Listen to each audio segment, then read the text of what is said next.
हम लोग भगवत गीता के 8वें अध्याय के 23वें श्लोक से आगे पढ़ेंगे। अब आज का चर्चा का विषय है कि कौन व्यक्ति कब मरता है तो कहाँ जाता है, क्या उसकी गति होती है। बहुत विषय रुचिकर है और ये ध्यान रखिएगा। हम पहले से रहस्य खोल देते हैं कि जो अनन्य भक्ति करते हैं उन पे ये लागू नहीं होता है। तो योग मिश्रित भक्ति करते हैं, मिश्रित भक्ति करते हैं, अन्य साधनों का उपयोग करते हैं, काम में कर्म करते हैं, कर्म कांड करते हैं, उनके ऊपर ये लागू होता है। अनन्य भक्ति में जो लगने वाले लोग हैं उनको चिंता करने की आवश्यकता नहीं है। तो मेरे पीछे बोलिए।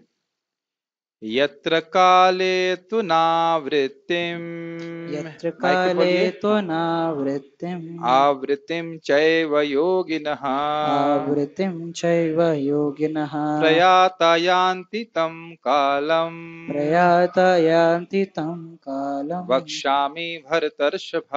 वक्ष्यामि भरतर्षभः। यत्र काले तु, जिस काल में शरीर त्यागने से आवृत्तिम, सॉरी, तु अनावृत्तिम, मतलब जीव वापस जगत में नहीं आता है, और आवृत्तिम मतलब दोबारा इस जगत में जन्म लेगा, ऐसा योगी जो योगी शरीर त्यागता है, इसके बारे में मैं बताऊंगा।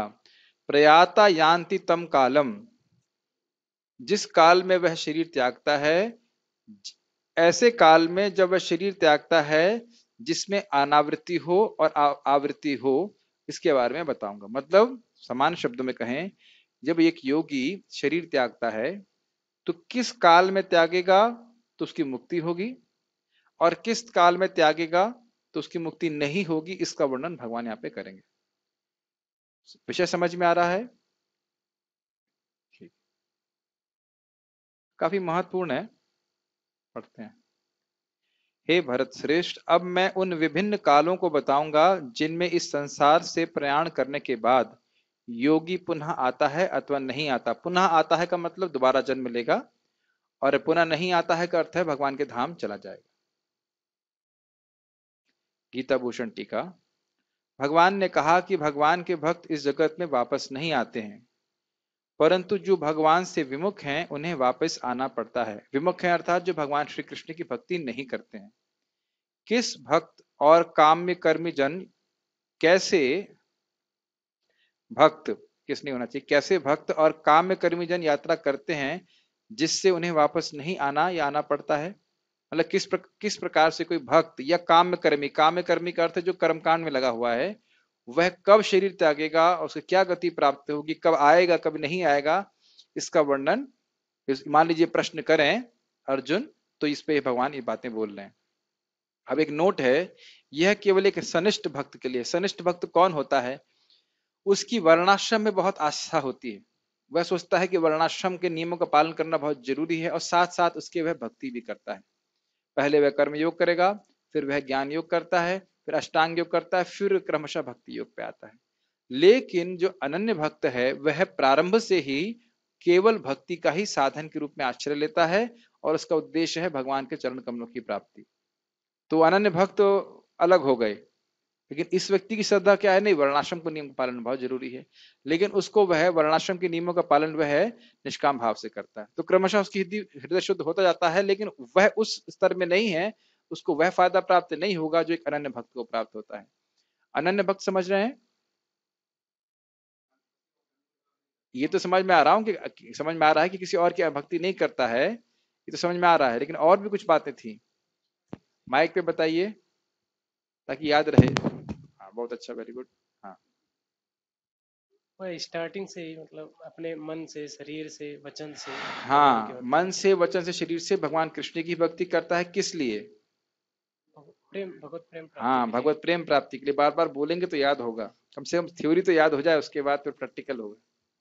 ठीक है, तो ये सनिष्ठ भक्त के लिए जो तुरंत। अच्छा, अब एक बात, एक पॉइंट समझ लेंगे तो बाकी सारे श्लोक समझ में आएंगे। जब भी काल की बात की जा रही है, तो ये तो आपको पता होगा कि हर काल का एक देवता होता है। जैसे एकादशी एक दिन होता है, एकादशी के देवता कौन है? भगवान विष्णु स्वयं। हरि हरि हरि हरि क्या बोलते हैं, हरिवास बोलते हैं इसमें। ऐसे ही हर समय का एक देवता होता है। तो जो बोल रहे हैं किस काल में छोड़ेगा, तो उसका अर्थ है किस देवता के अधिष्ठाता समय में वह छोड़ेगा। किस के मतलब उसको जो देवता है, जितनी आगे बातें आएंगी, वो एक जब वो मरेगा तो एक देवता उसको लेके जाएगा जो उस काल का अधिष्ठाता है, सुपरवाइजिंग देवता है, और फिर वो दूसरे देवता को देगा, फिर वो दूसरे देवता को देगा, फिर दूसरे देवता को हैंड ओवर करते करते वह या तो भगवत धाम जाएगा और या फिर वह इस जगत में पुनरावृत्त करेगा। ये सिद्धांत समझ में आ रहा है? जब वो मरेगा तो उस समय का जो काल का देवता है वह उसके अनुसार उसको चार्ज में ले लेगा, कस्टडी में ले लेगा। समझ में आ रहा है? कस्टडी में ले लेगा और उसके बाद फिर वह उसको हैंड ओवर करेगा उच्चतर दूसरे देवता को, फिर और उच्चतर देवता को, और आगे आगे से करके फिर अंत तो करते भगवान के पास दूसरे भगवान के धाम ले जाएंगे। ये सनिष्ठ के लिए है, अगर वह ठीक समय पे शरीर त्यागता है। और अगर काम्य कर्मी होगा तो उसको अलग देवता लेके जाएंगे, उच्चतर लोक में लेके जाएंगे, फिर उच्चतर लोक से फिर वो वापस आ जाएगा भोग भोगने के बाद। वो सब आप पढ़ोगे तो समझ में आ जाएगा, लेकिन ये पॉइंट समझ में आ जाना चाहिए। समझ में आ रहा है? ठीक है। काल का अर्थ है काल के अधिष्ठाता देवता। क्लियर? अग्नि और धूम्र का काल से संबंध नहीं है। फिर यहाँ काल शब्द का समान भाव, फिर भी यहाँ काल शब्द का समान भाव से प्रयोग हुआ है, क्योंकि अगले श्लोक में जिन शब्दों का प्रयोग हुआ है उनका संबंध काल से है, जैसे अह, शुक्ल, रात्रि इत्यादि। मतलब आगे के श्लोक में आएगा अग्नि, धूम्र, उस समय कोई शरीर त्यागता है, तो अग्नि और धुएं का काल से कोई संबंध नहीं है। अग्नि का क्या अर्थ हुआ? अग्नि के प्रतिष्ठाता देवता। धुएं का क्या हुआ अर्थ? धुएं के प्रतिष्ठाता अधिष्ठाता देवता, उनके समय में वह अगर शरीर त्यागता है तो उसकी कुछ गति होती है अलग अलग प्रकार से। तो अग्नि का अर्थ क्या लेना चाहिए? अग्नि के देवता। धुएं का अर्थ है धुएं के देवता। दिन का अर्थ क्या है? दिन के देवता। रात्रि का अर्थ क्या है? रात्रि के देवता। इस प्रकार के उनके अधिष्ठाता देवता के समय में कोई व्यक्ति शरीर त्यागता है तो उसको वैसी वैसी गति प्राप्त होती है। कठिन लग रहा है? समझ में आ रहा है? इसको दोबारा कभी मत पढ़ना, तो समझ में आ जाएगा। जो ना समझ में आए तो दोबारा पढ़ना चाहिए, फिर आप दोबारा पढ़ेंगे तो उसके बाद उसको आगे समझ पाएंगे। नोट: मुक्ति के पथ पर दिन, शुक्ल पक्ष और उत्तरायण आदि के संबंध समय से है। उत्तरायण समझते हैं, अभी क्या चल रहा है? दिन समझ में आता है, अभी शाम हो रही है ना? हाँ, दिन समझ में आता है। शुक्ल पक्ष समझ में आता है, ये सब शब्द यूज होंगे। शुक्ल पक्ष और कृष्ण पक्ष समझ में आता है। किसको नहीं आता है? जब चंद्रमा पूर्णमासी की अवस्था में होता है उसके बाद नेक्स्ट 15 दिन उसके बाद वह कम होता हुआ दिखता है, तो उसको कहते हैं कृष्ण पक्ष। और उसके बाद अमावस्या से लेकर पौर्णमासी तक वह बढ़ता जाता है, इसे कहते हैं शुक्ल पक्ष। स्पष्ट? उसके बाद उत्तरायण आप समझते हो, उत्तर की ओर। हाँ ठीक है, मतलब जब हमारा यहाँ पे गर्मी वाला समय होता है, 6 महीने जो गर्मी वाले समय होते हैं, जनवरी 22 से लेकर के कब तक होता है? 21 जून तक होता है ना, जो भी है, जनवरी, फरवरी, मार्च, अप्रैल, मई, जून, हाँ 6 महीने हो गए, तो 22 जून तक उत्तरायण कहा जाता है। और 22 जून से लेकर के अगले जनवरी तक जो है ये दक्षिणायन कहलाता है। इस प्रकार से मकर संक्रांति। ठीक, इस समझ में आ रहा? तो इन सब समयों में जब शरीर त्यागेगा तो मुक्त होगा, तो उसको हम पढ़ने वाले हैं।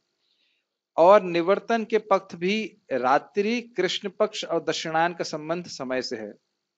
अग्नि, प्रकाश और धूम्र का समय से कोई संबंध नहीं है, लेकिन इसका अर्थ यह है कि ये सब अधिष्ठाता देवता है उस समय। ठीक है, धूम्र का देवता कौन है अभी देखते हैं, टीका में कुछ लिखा हो तो बताएंगे। धूम्र मतलब धुआं। तात्पर्य, तात्पर्य कोई भक्त पढ़ सकते हैं? तात्पर्य: परमेश्वर के अनन्य पूर्ण शरणागत भक्तों को इसकी चिंता नहीं रहती कि वे कब और किस तरह शरीर को त्यागेंगे। हाँ, क्योंकि जो शुद्ध भक्त है, मैंने अभी बताया था ना वो शुरुआत में है कि जो व्यक्ति अनन्य भक्ति में लगा, जैसे आप सब लोग अनन्य भक्ति में ही लगे हो, ऐसा नहीं कि वर्णाश्रम के नियमों में आपकी श्रद्धा है, स्वाभाविक सी बात है। भगवान का नाम जप करना, भगवान का प्रसाद खाए, जप करे, कथा सुने, यही उसका साधन है, यही जीवन है उसका। मैं कृष्ण का दास हूं, मुझे कृष्ण की सेवा करनी है, यही अनन्य भक्ति। कृष्ण के लिए, कृष्ण का होकर, कृष्ण का भजन करना, ये अनन्य भक्ति। समझ में आए? ये बात थोड़ा ध्यान रखिए कि ये बात में हमको इस आइडेंटिटी में, इस पहचान में स्थित होकर भजन करना है। जब हम जप करने बैठे हैं या भक्ति कर रहे हैं, जैसे मैं प्रवचन कर रहा हूं, कुछ भी हो, ये हमेशा स्मरण करना चाहिए, एक क्षण के लिए कम से कम स्मरण करना चाहिए प्रवचन के पहले या कोई भी सेवा से पहले, कि मैं भगवान का दास हूं और ये भगवान की प्रसन्नता के लिए कर रहा हूं, कृष्ण के लिए, कृष्ण का होकर कृष्ण का भजन करना, ये अनन्य भक्ति है। समझ में आ रहा है? कृष्ण के लिए, क्षमा कीजिएगा, कृष्ण का होकर, याद रखना, ठीक है मैं अपने स्वरूप को भूला हुआ हूं, लेकिन ये याद रखूं बुद्धि के द्वारा कि मैं कृष्ण का हूं, कृष्ण के लिए, कृष्ण का। जैसे एक सिंपल सी बात, प्रभुपाद उदाहरण देते हैं कि जब किसी स्त्री की किसी पुरुष से अरेंज्ड मैरिज होती है, अरेंज, स्पेशली अरेंज मैरिज, और पहले समय में स्वाभाविक रूप से ये एक मतलब जो माता जी हैं, स्त्री हैं, उनकी भावना ये रहती है कि ये मेरे पति हैं और मैं इनकी पत्नी हूं। किसकी पत्नी हूं? इनकी पत्नी हूं। संबंध स्थापित हुआ। अब मेरा कर्तव्य है इनके लिए सेवा करना और इनकी सेवा करना, इनकी मतलब पति की। माता जी मैं सही बोल रहा हूं ना? है कि नहीं? स्वाभाविक है कि नहीं? मेरी शादी इनसे हुई है, मैं इनकी पत्नी हूं, मेरा कर्तव्य है इनकी सेवा करना और इनकी प्रसन्नता के लिए सेवा करना। Does it make sense? बहुत सिंपल सी बात है। भले ही शुरुआत में प्रेम नहीं हो, लेकिन ये ड्यूटी, दायित्व नहीं, ड्यूटी को क्या बोलेंगे, कर्तव्य का भावना रहती है, और फिर यही आगे जाकर के प्रेम में परिणत हो जाती है कि नहीं? अब आजकल क्यों डिवोर्स होता है? क्योंकि इनके लिए करना है, सेवा की भावना, कर्तव्य बुद्धि बिल्कुल समाप्त हो गई, प्रैक्टिकली समाप्त, यही नहीं कह सकते बिल्कुल समाप्त मतलब हो गई, लेकिन जितनी मात्रा में समाप्त हो गई है उतनी मात्रा में ये भावना रहेगी। वो सोचती है पत्नी यही सोचती रहती है, भाई इनको तो मेरी सेवा करनी चाहिए हमेशा। सहज रूप से अगर पत्नी सेवा करती है पति की, तो पति भी यही सोचता है ये मेरी पत्नी है और इसका इसका ध्यान रखना मेरा कर्तव्य है। क्यों Prabhu ji? Yes, this is natural, isn't it? ये स्वाभाविक है। तो ये दोनों में सेवा का संबंध होता है। तो जैसे भगवान के शरणागत, ये मैं क्यों बातें बोल रहा हूं, क्योंकि भगवान इस बात को बोलते हैं, जैसे एक सत पत्नी अपने सतपति को, सतपति मतलब अच्छे पति को, सेवा के द्वारा पूरा वश में कर लेती है, उसी प्रकार से मेरे भक्त, शुद्ध भक्त हैं जो मेरे शरणागत हैं, वे मुझको वश में कर लेते हैं। अहम भक्त पराधीनो नहीं स्वतंत्र, नहीं स्वतंत्र ही द्विज। मैं अपने भक्त के पराधीन हूं हे ब्राह्मण, मैं कभी भी स्वतंत्र नहीं हूं। जो व्यक्ति को भागवत के पहले श्लोक में बोला गया है स्वराट, वो कह रहा नहीं मैं स्वराट नहीं, मैं स्वतंत्र नहीं हूं। हमारे भक्त कौन बोल रहा था? आप बोल रहे थे प्रभु, कौन बोला था प्रवचन में कि भगवान जो है उनकी एक ही कार्य है कि अपने भक्तों की इच्छा को पूर्ण करना। आनंद कृष्ण प्रभु बता रहे। तो मुझे याद आ रहा था किस प्रकार से एक भक्त आए थे और उनकी बेटी छोटी सी होगी, तो वो बार बार पूछ रहे थे, बेटा तू क्या लेगी अभी, क्या तेरे को कंगन चाहिए, तेरे को कुछ मिठाई चाहिए। वो पूरा उनका अभिनिवेश यही था कि बच्ची को क्या देना है, ये देना है, वो देना है, ऐसे करना है, वैसे करना है। तो इस प्रकार से जो भगवान के शरणागत होता है, तो मैं खाली ये बोल रहा हूँ, जो भगवान के शरणागत होता है उसको चिंता करने की जरूरत नहीं है। जैसे हम सबका अनुभव है, छोटा बच्चा अपनी माँ की गोद में मोटरसाइकिल में बैठ के चला जाता है, अब आप बैठेंगे माँ की गोद में? इस प्रकार से हैंग करता हुआ, बिल्कुल लटकता हुआ और मुस्कुराते हुए कूदा मस्ती करता रहेगा, माँ उसको कांधे में लटका करके लेके चली जाती। उसी प्रकार से भक्तों को चिंता करने की आवश्यकता नहीं है कि कहाँ शरीर त्यागेंगे। एक छोटी सी घटना बता देता हूँ, ये बहुत सुंदर बात है हमारे लिए, ताकि अनन्य भक्ति पे हमारा विश्वास बने। कुरैश और महापूर्ण नाम के दो भक्त थे, उनको राजा ने गिरफ्तार कर लिया था श्रीपाद रामानुजाचार्य जी के बदले में, और उन्होंने हरा दिया उनके पंडितों को। और एक जगह आर्गुमेंट वो करते हैं कि अरे शिव बड़े हैं कि विष्णु बड़े हैं। तो शिव का अर्थ एक मतलब वजन का माप भी होता है, तो कितने शिव से बड़ा तो तोला भी होता है। एक तोला भी शिव से बड़ा है। वो कहने का मतलब जो है पन, क्या कहा जाए उसको, व्यंग में बोल दिया। पहले तो शास्त्र की सारी बात हरा दी उन्होंने, उसको कुरैश ने हरा दिया। अब जो है मजाक में बोल दिया कि शिव से बड़ा तो तोला भी होता है। मतलब शिव जी से नहीं, शिव एक अलग वस्तु है, कोई वस्तु से बोल के, तो वो चिढ़ गया बहुत। कहते हैं दोनों की आंखें निकाल लो, और उन दोनों वैष्णवों की आंखें निकाल ली। तो महापूर्ण जो थे वे बहुत वृद्ध थे, बाद में उनको जो है दोनों को छोड़ दिया। तो उनकी जो बेटी थी, महापूर्ण की बेटी, वह दोनों को लेकर के आ रही थी और रंगनाथ जी के पास जा रही थी। तो महापूर्ण का शरीर छोड़ने का समय आ गया क्योंकि वो वृद्ध थे। तो वो लोग बहुत रोने लगी, उनकी बेटी कहने लगी अब इस समय आप ऐसे अवस्था में आप शरीर छोड़ रहे हो जब आप भगवान के क्षेत्र नहीं पहुंच पाए हो। तो महापुरुष कहते हैं ये मैं स्थापित करना चाहता हूं कि भगवान विष्णु का भक्त जहां भी शरीर त्यागे उससे कोई फर्क नहीं पड़ता। इस प्रकार से है। तो खैर कहने का आप समझ गए सिद्धांत, जो अनन्य भक्ति कर रहा है उसको ये सब चिंता करने की जरूरत नहीं है, लेकिन जो नहीं करते हैं उनको चिंता करने की जरूरत है। तो चिंता इस बात की अभी करें कि हम अनन्य भक्ति कर रहे हैं कि नहीं। वो बाकी कब मरेंगे, कैसे मरेंगे, कहाँ मरेंगे, उसकी चिंता भक्त लोग नहीं करते। ठीक है, यस प्रभु।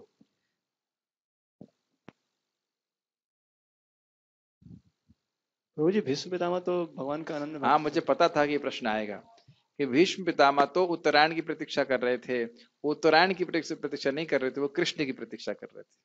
उनकी इच्छा थी कि वह कृष्ण के सामने, हाँ बहुत सुंदर, एक भक्त ने बहुत सुंदर बात बताई थी कि भीष्म पितामह उत्तरायण की प्रतीक्षा क्यों कर रहे थे। बहुत सुंदर बात, आप कल्पना नहीं कर सकते, बताई बहुत अच्छी बात थी उन्होंने जी का। उन्होंने कैसे कोट किया जीव गोस्वामी जी को, वो कह रहे थे कि उत्तरायण, उत्तरा का गर्भ, उत्तरा के गर्भ में कौन था? परीक्षित महाराज जी थे कि भगवान कृष्ण भी थे? भगवान कृष्ण भी जाकर के उत्तरा के गर्भ में परीक्षित महाराज की रक्षा करी। तो उत्तरायण मतलब जो उत्तरा के गर्भ से प्रकट हुए, यानी कृष्ण की प्रतीक्षा कर रहे थे। इस प्रकार से अर्थ दिया।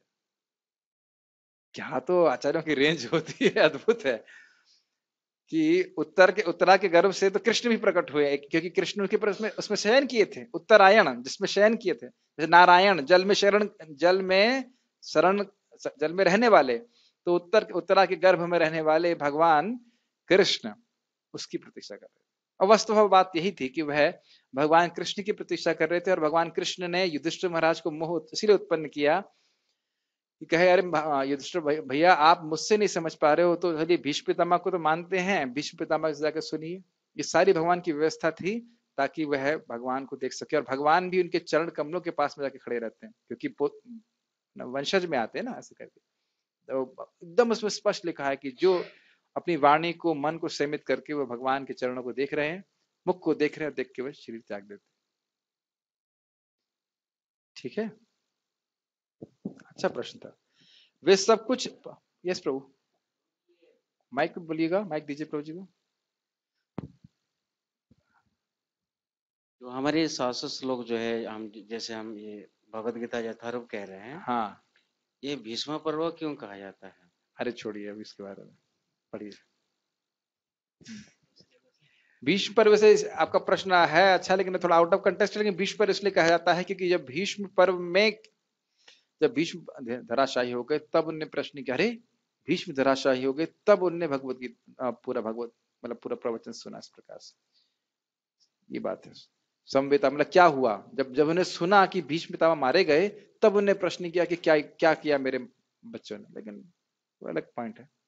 तो आप समझ रहे हैं, अनन्य भजन से व्यक्ति को चिंता करने की आवश्यकता नहीं कि कब वह शरीर त्यागेगा। यस, वे सब कुछ कृष्ण पर छोड़ देते हैं। और ये काफी अच्छा होता है ना।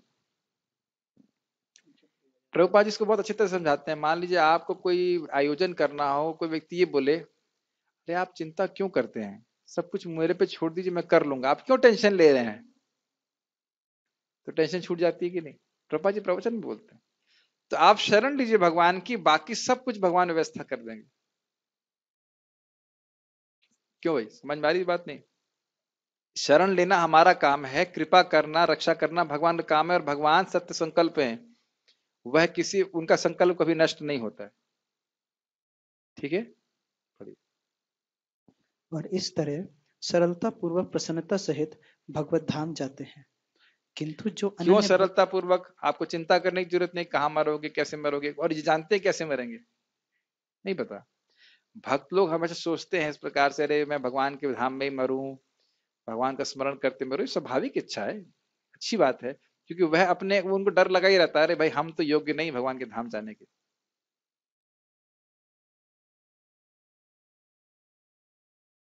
धीरे धीरे जब हम भक्ति करते हैं ना, तो कृतज्ञता का गुण आता है।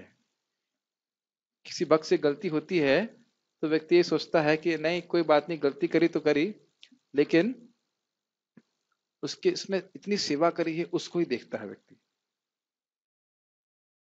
ये आप अपने जीवन में स्वयं अपने हृदय में देखेंगे, जैसे जैसे भक्ति बढ़ेगी तो हमको समझ में आने लग जाएगा कि अरे जो भी भक्त ने गलती करी, कुछ ना कुछ उसने हरिनाम जप तो किया। Make sense? यस। तो भगवान भगवान में कितना ये है, असीमित मात्रा में। यस।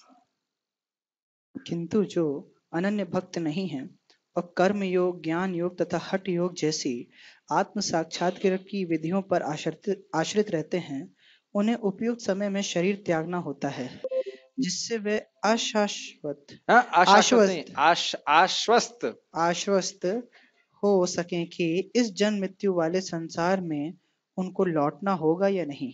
ठीक है, ये समझ में आ रहा है पॉइंट? तो इससे आप क्या सीख रहे हो? इससे ये सीख रहे हैं कि न तो कर्मयोग करने की जरूरत है, न हठ योग करने की जरूरत है, न कुछ करने की जरूरत है। क्या करना है? भक्ति योग। ये समझ में आ रहा है बात? आप ये देखो, भगवान जो भागवत में बोलते हैं वो जीते भी हैं। कहते हैं कि जो मेरे भक्तों को प्रसाद खिलाता है घी डाल करके, वो बड़ा मुझे प्रसन्न करता है। तो ये बताइए कि क्या रोज सुबह जो ब्रेकफास्ट बढ़िया मिल रहा है वो किसकी व्यवस्था है? करणामृत प्रभु तो है ही, लेकिन भगवान की व्यवस्था भी तो है ना। भगवान उनको प्रेरणा दे रहे हैं कि भाई भक्तों की सेवा करो, है कि नहीं? एकदम प्रत्यक्ष दिख रहा है कि मैं तो बार बार ये बात बोल रहा हूं, प्रत्यक्ष देखिए बाकी के लोग कितने परेशान है लॉकडाउन में, है ना? आप लोग कोई परेशानी है? कोई परेशानी नहीं। अब तो ये लग रहा है कि लॉकडाउन थोड़ा चल ही जाए तो कोई दिक्कत नहीं, प्रसादम आता रहे और आता रहेगा, आता रहेगा, क्योंकि कृष्ण को प्रसन्न करने का कार्य हो रहा है। This is most important point. Krishna को प्रसन्न करने का कार्य हो रहा है। जप कर रहे हैं भक्त, भक्ति कर रहे हैं, कीर्तन हो रहा है, कथा हो रही है, ये कृष्ण को प्रसन्न करने वाला कार्य हो रहा है। अब जो भी है, लेकिन भक्त लोग आ रहे हैं, भक्त लोग ये इतना प्रसन्न करता है कि बस।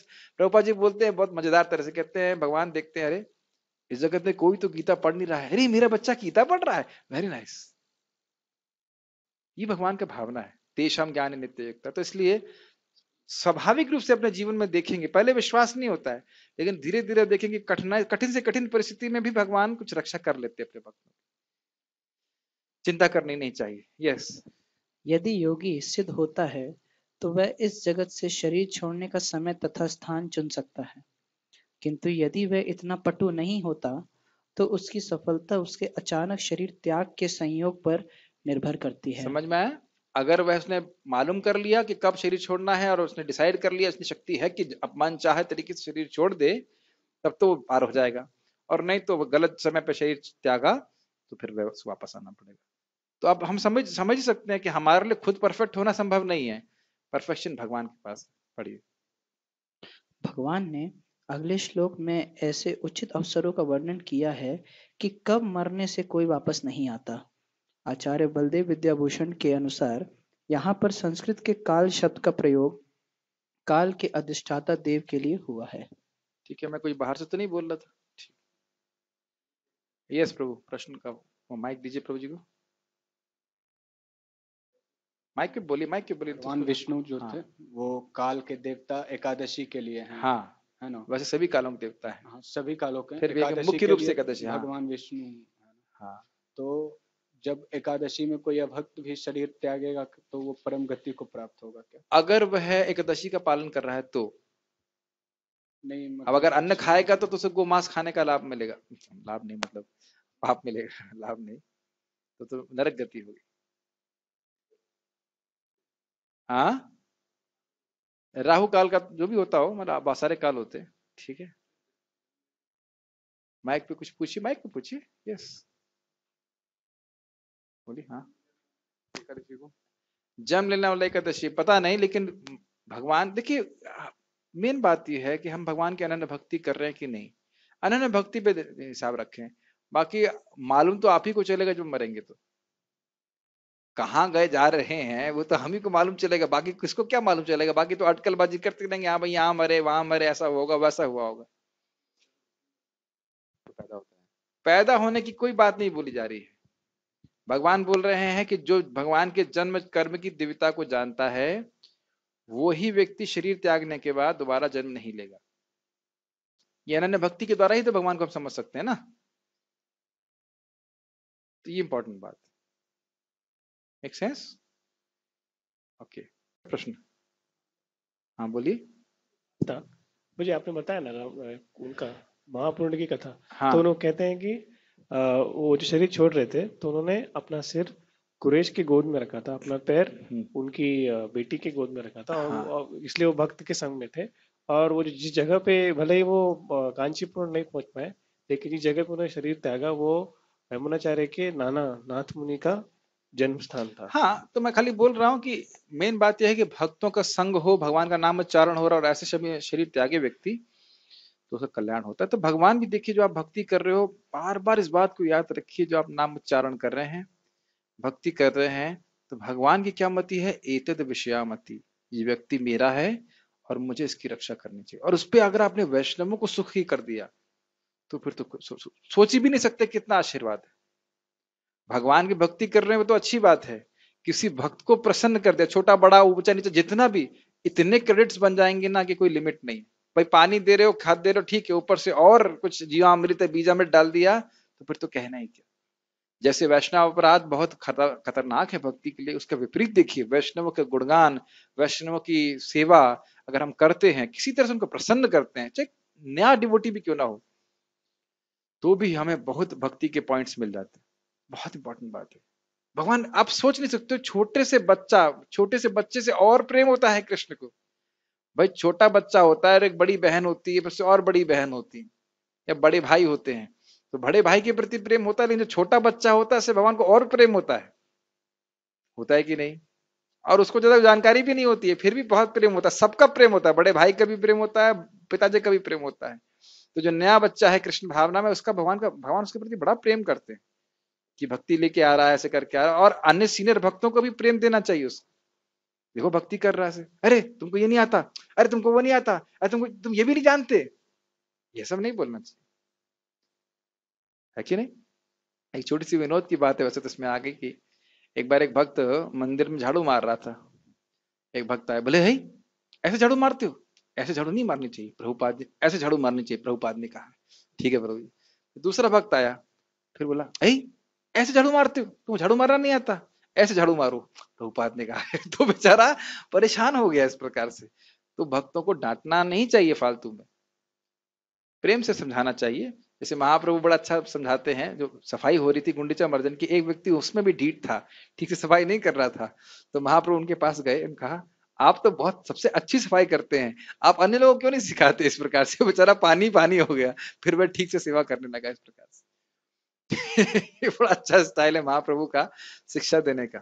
लेकिन हम खाली बात कर रहे थे, अनन्य भक्ति कर रहा है कोई व्यक्ति तो शुरुआत से ही भगवान को बहुत प्रिय है, ये बात ध्यान रखना हमेशा, है ना? चलो आगे पढ़ते हैं।